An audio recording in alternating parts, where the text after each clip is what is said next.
everyone and welcome back to my channel. So today's video is going to be a review video for a base product, and I haven't done one of these in quite some time, but I've been meaning to do this and I've been using this product on and off for quite a while now, so I think I've kind of got a good balanced opinion on it.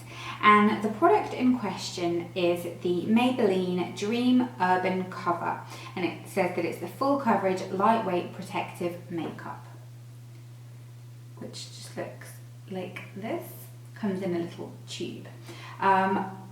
This is basically the drugstore version, and I've got two of these and I'll explain why in a minute. The drugstore's answer to the, I was going to say Vindicate, it's not Vindicate at all, the It Cosmetics CC Cream. So this is the original CC Cream, this is the oil-free CC Cream. This product here is an absolute cult classic. I absolutely adore it. It's a beautiful, beautiful product. However, this product for me on my skin is the one that I can only wear in the winter because it does give a very dewy kind of finish, and I can only do it when my skin's a little bit drier. My skin's too greasy to wear this all the time. But the finish this gives is absolutely stunning. It's kind of like a soft focus, glowy, beautiful, beautiful finish.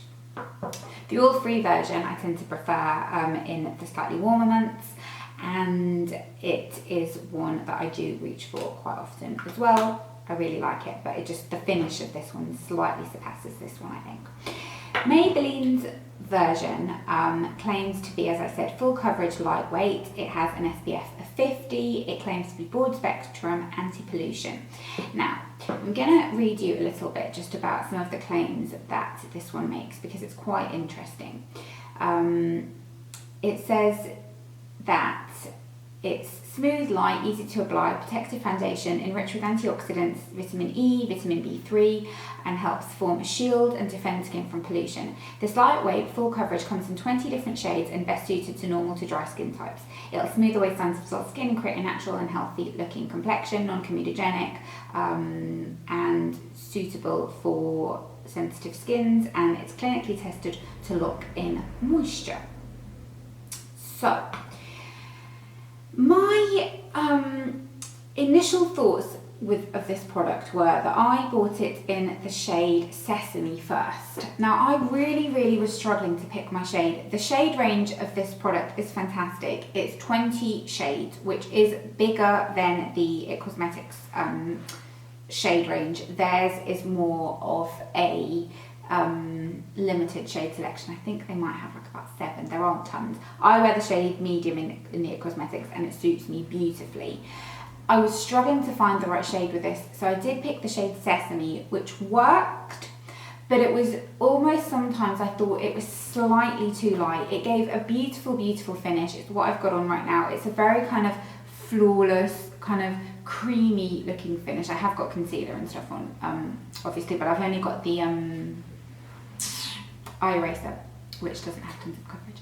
I've got that on over the top, like just in my eyes and that, but it gives a really pretty finish. It's very kind of like skin-like, but I did think that the colour was slightly off, so I then went ahead and I bought the shade Warm Nude, which is slightly darker.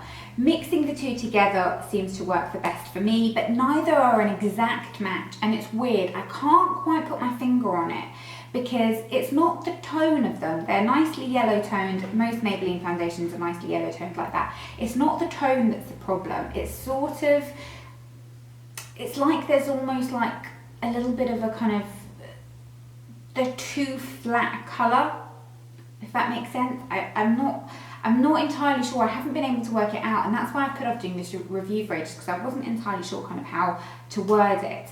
But in terms of coverage, full coverage I think is quite hard to get with this. It's a medium coverage, which I'm fine with. The It Cosmetics has slightly more coverage, I think, but only marginally, not anything kind of quite serious.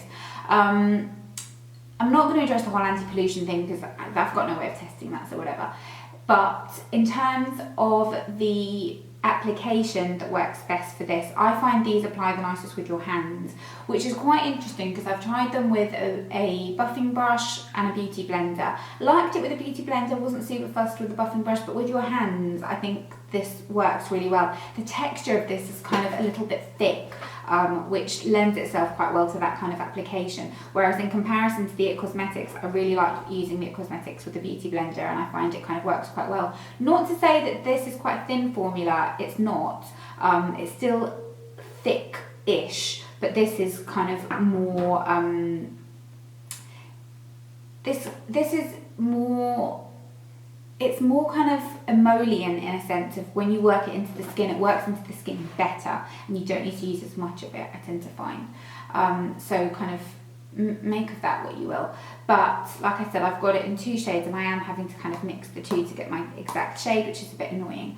Price range, however, I think that there's no comparison, because the Maybelline one retails for, when I bought it was $7.99, but it now retails for $10.99, which I think it must have been like an introductory offer. $10.99 versus £30 for the It Cosmetics. So you're saving 20 quid, which is pretty great. However, I don't think that you can compare them exactly to each other. I do think the finish of the Maybelline one is not as dewy as the original It Cosmetics. It's more like the oil-free version, which is a slightly more kind of demi-matte finish. Same as that, but it's kind of, I think it probably sits in between the 2, if I'm honest. I would still use an SPF underneath it. Don't rely on its SPF 50 just for that. I think that's a bit kind of irresponsible. And you're not wearing enough to kind of be able to protect your skin like that anyway. So I think it's a lovely, lovely product. It looks lovely on the skin. It's affordable. It's a nice everyday base. It doesn't last for ages on my skin, but my skin is extremely oily. So I think if your skin is drier, or if it is more mature skin, it would work really, really well for you.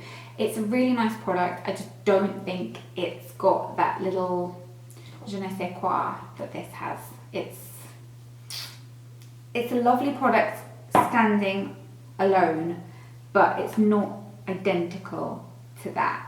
And I wouldn't even necessarily say it's super a dupe. It's just like a nice everyday kind of slightly sheerer, slightly lighter in texture, CC creamy type of thing. It's very, very nice though. So yeah, hope you enjoyed this review and my thoughts on the product. I didn't do kind of a half face showing you what each of them looked like, because the colour match for them is slightly different, and I think you wouldn't get a true representation of what it looks like anyway.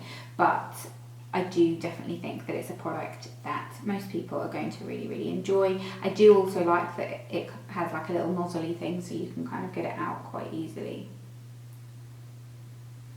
And like you can see there, it's thick, but it's kind of still emollient enough that you can rub it in quite nicely. Be a nice one to put on kind of your body if you needed a little bit of body coverage, to be fair. On legs, probably be quite nice. Wasteful though. Yeah, so I will put all the information below, and I will also put my standalone reviews for this one and this one, just so you can kind of hear a bit more about those and where you can buy the Maybelline Dream Cover as well. Hope you enjoyed this. Bye!